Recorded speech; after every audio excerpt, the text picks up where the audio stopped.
and are unfastened from a tethered head. The mind plays with the objects it loves, and in the stillness of the flesh it feeds on unrest.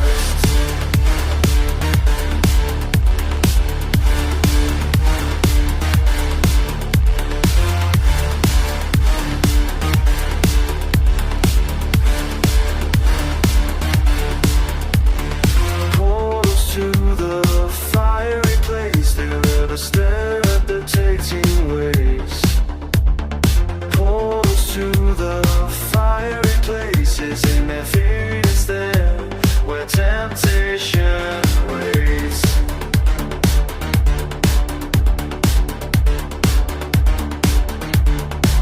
When I'm nearest to the test, I find myself holding on to doubt. The devil's declutching the keys to the doors of deceit. There I am, baited when I'm weak.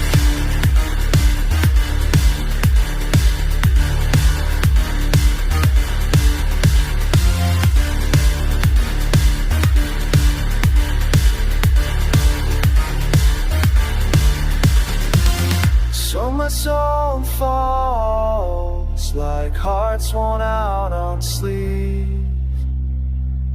When it loves what is lower, lower, sewn into the seams, it seems like fault lines, the cracks in eyes, the break up a fire beneath. In his, the devil's heart, it leaks damaged, a demiurge left on this earth to greet the mirror for prideful conceit and the self-worshipping false belief.